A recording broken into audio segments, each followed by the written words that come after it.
আমাদেরকে সবচেয়ে ভালোবাসেন আমাদের রব আল্লাহ। সত্যিকারের ভালোবাসার ডেফিনেশনটা হচ্ছে যে আপনি নিঃস্বার্থভাবে কাউকে ভালোবাসেন। আমাদের আশপাশে যারা আছে, যারা হালাল, ইভেন হালাল, আমার মা, আমার বোন, আমার বাবা, আমার স্ত্রী, আমার ছেলে, আমার মেয়ে, এদেরও যদি কখনো স্বার্থে আঘাত পড়ে, দেখবেন সেও আপনার পাশ থেকে সরে যাচ্ছে। এমন হয়নি কখনো? আপনার বন্ধু, আপনার ব্যবসার পার্টনার, আপনার বস, আপনার কলিগ, ওদের স্বার্থে আঘাত হলে ওরাও সরে যাচ্ছে পাশ থেকে, জিগরি দোষ সরে গেল পাশ থেকে, হয় না এমন? ভালোবাসা দুই প্রকার, বলেন কয় প্রকার? আমার সাথে বলেন, এখানে শেষ করে দিব 10টা মিনিট। ভালোবাসা কয় প্রকার? একটা হচ্ছে নিঃস্বার্থ ভালোবাসা। কি স্বার্থ? কোনো স্বার্থ নাই, নিঃস্বার্থভাবে ভালোবাসা। একটা হচ্ছে কোনো না কোনো স্বার্থ জড়িত আছে এমন ভালোবাসা। আপনার স্ত্রীর চাহিদাও যদি আপনি পূরণ করতে ব্যর্থ হন, দেখবেন স্ত্রীর সাথে আপনার গন্ডগোল লেগে যাচ্ছে, যদিও সে হালাল বৈধ। তাই না? এমন হয় না অনেক সময়? আমি তো অনেক দিন বলেছি, অনেক দিন আগেও বলেছি, 5 বছর 6 বছর আগে, যে মানুষ আসলেই মানুষের অবস্থানকে মূল্যায়ন করে। ভিতর থেকে মানুষকে শুধু মূল্যায়ন করে আল্লাহ রাব্বুল আলামিন। না হলে কি হতো? এই যে এত অন্যায় আমরা করেছি, আল্লাহ পাক কি আমাদেরকে ছেড়ে দিয়েছেন, ফেলে দিয়েছেন, গজবে ধ্বংস করে দিয়েছেন? এই যে আল্লাহ পাক যে আমাদেরকে মহব্বত করেন, ভালোবাসেন, তার প্রমাণ এগুলো। আল্লাহ পাক চান যে আমরা যেন ফিরে আসি। আল্লাহ পাক বলছেন, সারা দুনিয়ার সমান গুনাহও যদি সে করে ফেলে, আসমানের সমানও গুনাহ করে ফেলে, খালি তওবা করে ফিরে আল্লাহকে বলবে, আস্তাগফিরুল্লাহ আল্লাযী লা ইলাহা ইল্লা হুয়াল হাইয়ুল কাইয়্যুম ওয়া আতুবু ইলাইহি। আল্লাহ পাক বলছেন, খালেস তওবা করলে গুনাহ তো মাফ করে দিবই, আগের গুনাহগুলোকে নেকি দিয়ে পরিবর্তন করে দিব। না ভালোবাসা না? আল্লাহ পাক সৃষ্টি করেছেন আমাদেরকে ভালোবেসে। কোরআন খোলেন, সূরা সদ পড়েন। সূরা সদের মধ্যে দেখবেন আল্লাহ বলছেন, খালাকতু বিয়াদি মা মানাআকা আল্লা তাসজুদা খালাকতু বিয়াদাই, মানে তুমি ইবলিস কেন তাকে সেজদা করলা না যাকে আমি নিজ হাতে সৃষ্টি করেছি? এটা মহব্বতের বহিঃপ্রকাশ না? আল্লাহ আমাদেরকে নিজ হাতে সৃষ্টি করেছেন। আল্লাহ পাকের হাত কেমন এটা আমরা ব্যাখ্যা করতে যাব না। এর হাতের অর্থ কি সেটাও ব্যাখ্যা করার, তাওয়িল করার দরকার নাই। কোরআনে আসছে যেভাবে সেভাবে আমরা ঈমান রাখবো, ঠিক আছে ভাই? এখানে আবার অনেকে অনেক তালগোল পাকায় ফেলে এবং বিভ্রান্ত হয়ে যায়, এদিকে যাওয়ার দরকার নাই। এখানে বোঝানো হচ্ছে আল্লাহ রাব্বুল আলামিন আমাদেরকে মহব্বত করে সৃষ্টি করেছে। এই পুরো সৃষ্টি জগৎটাই তো আল্লাহর মহব্বতের বহিঃপ্রকাশ। সবকিছু এত নিপুণভাবে চলতেছে, এটা মহব্বতের বহিঃপ্রকাশ না? আমি আপনাদেরকে নিয়ে যদি কোনোদিন কক্সবাজারের সৈকতে তারা দেখাতে পারতাম, তাহলে আমি বুঝাইতে পারতাম আপনাদেরকে যে এই মহাবিশ্বটা ঠিকই আছে কীভাবে। তারার মধ্যে একটা গাণিতিক ক্যালকুলেশন আছে যেটা সবাই জানে না। যারা একটু অ্যাস্ট্রোনমি নিয়ে পড়াশোনা করেছে তারা জানে। আপনার আপনার মানে মাথার বিবেকই উল্টায় যাবে যে এত সূক্ষ্মভাবে কিভাবে আল্লাহ রাব্বুল আলামিন এই মহাবিশ্ব সৃষ্টি করলেন। এক চুল এদিক ওদিক হলে পুরো বিশ্ব কায়নাত ধ্বংস হয়ে যায়। এটা কি আল্লাহ পাকের মহব্বতের পরিপ্রকাশ না? আল্লাহ পাক তো বরং বলেছেন পুরো সৃষ্টি পরিবারটাই আল্লাহর আল্লাহর পরিবারের অন্তর্ভুক্ত, সুবহানাল্লাহ। এমনকি আল্লাহ পাক আমাদেরকে বলেছেন, তোমরা জমিনবাসীর সবার উপর রহম করো, ইরহামু মান ফিল আরদ ইয়ারহামুকুম মান ফিস সামা। তোমরা সবার উপর রহম করো, দয়া করো। দয়া রহম এটা তো মহব্বতের একটা অংশ।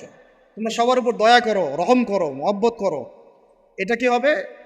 তাহলে আল্লাহ পাক আসমানে যিনি আছেন, আল্লাহ পাক তোমাদের উপর রহম করবে ইনশাআল্লাহ। আমরা সেই মহান সত্তার ভালোবাসার থেকে বের হয়ে হারাম এই যৌন ভালোবাসার দিকে যাওয়ার চেষ্টা করেছি। আসলে এটা ভালোবাসা না, যৌনতা, এর দিকে যাওয়ার জন্য এইসব করছি। আল্লাহ পাক আমাদেরকে মাফ করে যেন হেদায়েত দান করেন। আল্লাহ পাক কত ভালোবাসেন এটা নিয়ে বলতে গেলে আজকে রাত শেষ হবে। দেখেন, আল্লাহ রাব্বুল আলামিন আদম আলাইহিস সালামকে সৃষ্টি করেছেন, করে সমস্ত নাম শিক্ষা দিয়েছে। নাম মানে হলো ইলম। নাম মানে কি? ভালো না বাসলে আল্লাহ পাক কাউকে সবচেয়ে সেরা কিছু দান করেন। সূরা ৩ আল্লাহ পাক কি বলেছেন?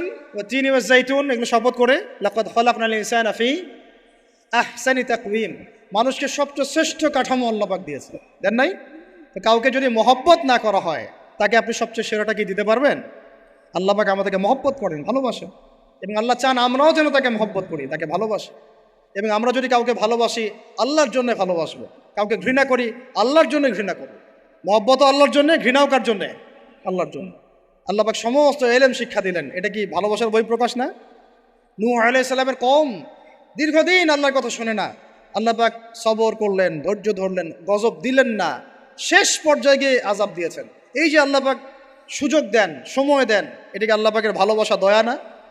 এরকম প্রত্যেকটা কওমের ক্ষেত্রে হয়েছে। আমি তো ফিল করলাম এই ভালোবাসা নিয়ে ঘাটাঘাটি করতে গিয়ে যে আসলে আল্লাহ পাক যে আমাদেরকে সবচেয়ে বেশি মহব্বত করেন, তার সবচেয়ে বড় নিদর্শন কি জানেন? আমাদের কাছে আল্লাহ রাব্বুল আলামিন আল কোরআনের মতো কিতাব নাজিল করেছেন, আর আমাদেরকে আল্লাহ পাক নবী মুহাম্মদ সাল্লাল্লাহু আলাইহি ওয়াসাল্লামের উম্মত বানাইছেন। আল্লাহ পাক যে নবী মুহাম্মদ সাল্লাল্লাহু আলাইহি ওয়াসাল্লামকে এই দুনিয়াতে পাঠিয়েছেন না, এটাই সবচেয়ে বড় মহব্বত, সবচেয়ে বড় রহমত। কারণ তার সুন্নতে এমন কিছু নাই যেটা আপনি খুঁজে পাবেন না। আর তিনি আমাদেরকে যে মহব্বত করতেন, মুহাম্মদ সাল্লাল্লাহু আলাইহি ওয়াসাল্লাম আমাদেরকে যে মহব্বত করতেন, তিনি আমাদেরকে বলতেন যে আমরা তার ভাই। আমরা তার কি ভাই? মানে কি মায়ের পেটের ভাই? এটা বোঝানো হয় নাই। একটা হাদিসে তিনি বলেছেন আমি তো পিতৃতুল্য। তার মানে কি সত্যি সত্যি বাবা সন্তানের সম্পর্ক? রুহানি পিতা। তিনি কি ইমাম নন? তিনি ইমাম, তিনি নেতা, তিনি আমাদের শিক্ষক, তিনি নবী। তো তিনি আমাদেরকে যে মহব্বত করতেন, তিনি একদিন বলছিলেন নবী সাহাবীদের সামনে, কাশ আমি যদি আমার ভাইদেরকে দেখতে পেতাম। সাহাবীরা বলছেন, ইয়া রাসূলুল্লাহ, আমরা কি আপনার ভাই না? তখন নবীজি বলছেন, না, তোমরা আমার সাহাবী। আমার ভাই তারা যারা আমাকে না দেখেই আমার প্রতি ঈমান নিয়ে আসবে। প্রত্যেক নবীকে আল্লাহ পাক একটা দোয়া করার চান্স দিয়েছে। কয়টা ভাই? এমন একটা দোয়া যেটা করলে আল্লাহ পাক কবুল করবেনই করবেন। করলে আল্লাহ পাক কি করবেন? অবশ্যই কবুল করবেন। নবী সাল্লাল্লাহু আলাইহি ওয়াসাল্লাম বলছেন যে সমস্ত নবী এই দোয়াটা পৃথিবীতে করে ফেলেছে। আমি এই দোয়াটাকে মুলতবি রেখেছি যে কাল কিয়ামতের মাঠে আমি আমার উম্মতের জন্য সুপারিশ করবো ইনশাআল্লাহ। এবং নবী সাল্লাল্লাহু আলাইহি ওয়াসাল্লামের সুপারিশে বহু কবিরা গুনাহগার মুসলমান যারা জাহান্নামের ফয়সালা হয়ে গেছে, তাদেরকে আল্লাহ পাক কিছুটা শাস্তি ভোগ করালে হলেও আবার জান্নাতে নিয়ে আসবে। তিনি আমাদেরকে মহব্বত করেন না? করতেন না? চিন্তা করেন তাহলে আমরা তার দিনকে কি মহব্বত করলাম, আমরা তার হুকুম হাকামের বিধিবিধান সুন্নতের কি মহব্বত করলাম, চিন্তা করেন। একটা হাদিসে নবীজি স্পষ্ট করে বলছেন এটা আমাদের জন্য একটা কষ্টি পাথর। এটা একটা কি কষ্টি পাথর। তিনি বলছেন, লা ইউমিনু আহাদুকুম, তোমাদের মধ্যে কেউ মুমিন হইতে পারবে না। কি হইতে পারবে না? মানে প্রকৃত মুমিন হইতেই পারবে না তোমরা। হে আমার উম্মত, তোমাদের মধ্যে কেউ প্রকৃত মুমিন হইতেই পারবে না যতক্ষণ না হাত্তা আকুনা আহাব্বা ইলাইহি মিন ওয়ালিদিহি ওয়ালাদিহি ওয়ান নাসি আজমাইন, যতক্ষণ না আমি মুহাম্মদ সাল্লাল্লাহু আলাইহি ওয়াসাল্লাম তোমাদের কাছে নিজের কি সন্তান, নিজের বাবা মা এবং সমস্ত মানব জাতির থেকে বেশি প্রিয় না হচ্ছে। আর এটা আবার বলি, নবীজি বলছেন কেউ ততক্ষণ পর্যন্ত প্রকৃত মুমিন হতে পারবে না যতক্ষণ না আমি মুহাম্মদ সাল্লাল্লাহু আলাইহি ওয়াসাল্লাম তার কাছে তার সন্তান, তার পিতা, এমনকি সমস্ত মানব জাতি থেকে বেশি প্রিয় না হচ্ছে। আর আমরা যারা আগামীকালকে এইটার প্রিপারেশন নিয়েছি, আসলে কি আমাদের কাছে নবী প্রিয় বেশি না আমাদের দুনিয়ার স্বার্থ বেশি প্রিয়?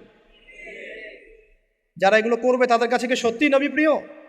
তাহলে তারা করতে পারতো না। যদি নবী আমাদের কাছে সবচেয়ে বেশি প্রিয় না হয়, আমরা মুমিন হতে পারছি না। আর যাদের কাছে নবী প্রিয় তারা কখনো এমন হারাম কাজে যেতে পারবে না। যারা যাচ্ছে তারা কখনোই নবীকে ভালোবাসে না, কোশ্চিনকালেও না। শোনেন, উমর রাদিয়াল্লাহু আনহুর নাম শুনেন নাই? বললে অনেক কথা ভাই, অনেক কথা, কোনটা রেখে কোনটা বলে। উমর রাদিয়াল্লাহু আনহু একদিন এসে বলছেন খলিফাতুল মুসলিমিন, মুসলিমদের তিনি খলিফা। জান্নাতের সুসংবাদপ্রাপ্ত 10 জন সাহাবীর একজন।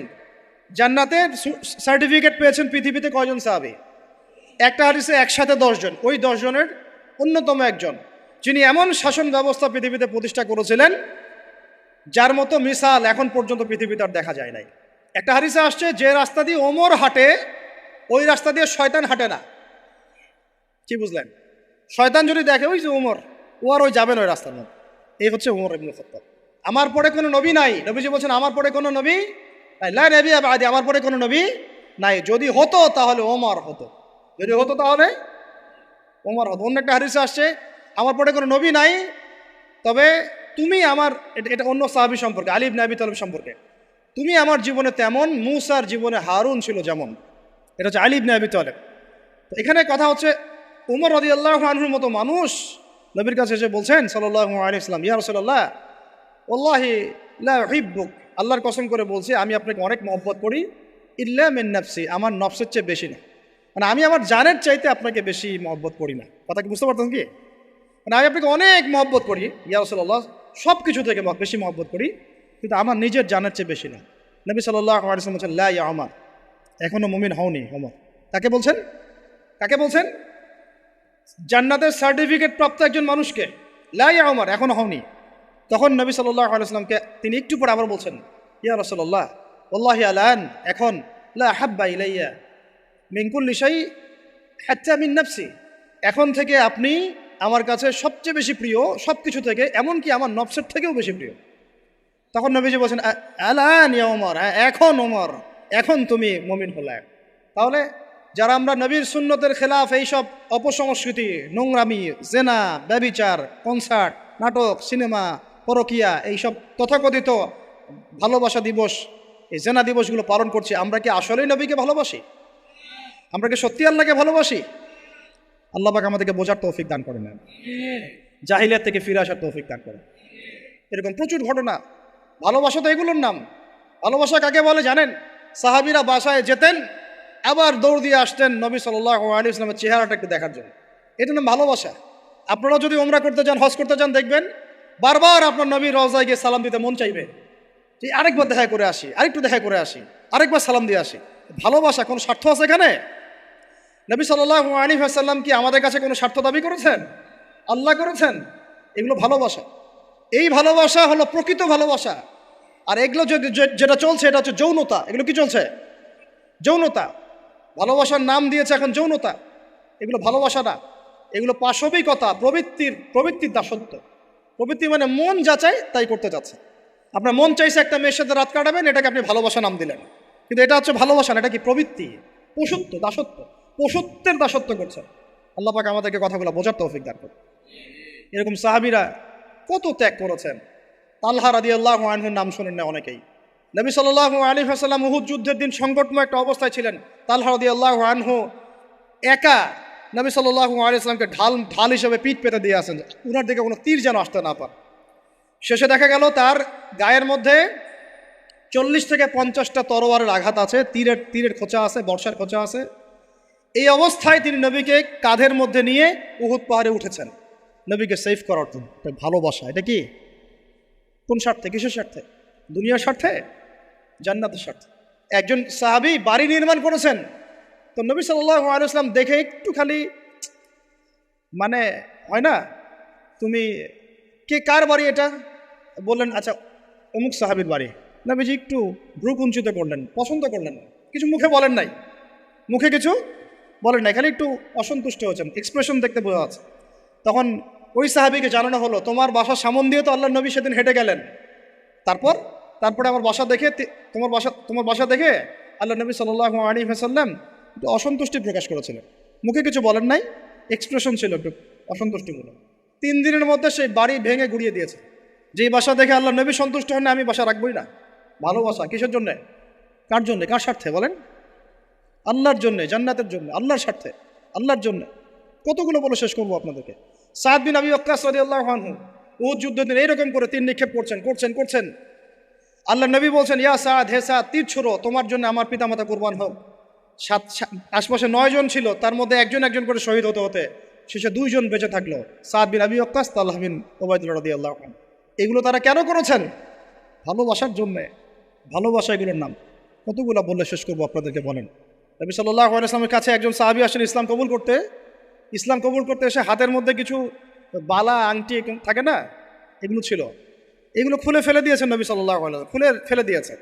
তো একটা খুব দামি সোনার আংটি ছিল, ফেলে দেওয়ার পরে অনেকে বলছে, তুমি তো এখন মুসলিম হয়েছো, ইসলাম কবুল করেছো, তো আচ্ছা ঠিক আছে, ওইটা না হয় নবীজি পড়তে নিষেধ করেছেন, তুমি ওইটা নিয়ে বিক্রি করে দাও, বিক্রি করে না হয় ওই টাকা দিয়ে অন্য কিছু করো। তুমি বলছেন, কখনো না, আমার হাত থেকে আল্লাহ নবী খুলে একটা জিনিস ফেলে দিয়েছেন, আমি সেটা আবার নিতে যাবো? কিসের জন্য এগুলা? এটা ভালোবাসা, মহব্বত। আল্লাহ পাক এটাই কোরআনে বলছেন, কুল, হে নবী আপনি বলে দিন, ইন কুনতুম তুহিব্বুন আল্লাহ, তোমরা যদি আল্লাহকে মহব্বত করেই থাকো, আল্লাহকে সত্যিকার অর্থে ভালোবেসেই থাকো, ভালোবাসার দাবি করেই থাকো, ফাত্তাবিউনি, তাহলে নবীর আনুগত্য করো, ইউহিব্বুকুমুল্লাহ, তখন আল্লাহ তোমাদেরকে ভালোবাসবে, ওয়া ইয়াগফির লাকুম যুনুবাকুম, তোমাদের সব গুনাহ আল্লাহ মাফ করে দিবেন, আল্লাহু গফুরুর রহিম। এই হলো ভালোবাসা। ভালোবাসা মানে কি? ভালোবাসা মানে হচ্ছে আস-সামউ ওয়াত তাআ, আমি নবী এবং আল্লাহ এবং তার রাসূলের কথা শুনবো এবং আনুগত্য করব, শুনবো, এবং এর নাম ভালোবাসা। শুনবো, আনুগত্য করবো। তাহলে আমরা কি শুনবো, কি আনুগত্য করব? আমাদেরকে প্রথমে কোরআন পড়তে হবে, কোরআনের অনুবাদ জানতে হবে, কোরআন অনুযায়ী জীবন করতে হবে, 5 ওয়াক্ত নামাজ পড়বো ইনশাল্লাহ, হালাল খাবো, যাকাত দিব, রমজানের সম রাখবো, নবীর সুন্নাহ অনুযায়ী জীবনযাপন করব, এবং সুন্নাহ বিরোধী, কোরআন বিরোধী, ইসলাম বিরোধী কোনো কাজে আমি লিপ্ত হব না। এই তো ভালোবাসা। এই ভালোবাসা যদি বহিঃপ্রকাশ ঘটাতে আমরা ব্যর্থ হই, নিজেও ধ্বংস হব, পরিবারও ধ্বংস হবে, আমাদের পরের প্রজন্ম ধ্বংস হবে, সমাজও ধ্বংস হয়ে যাবে।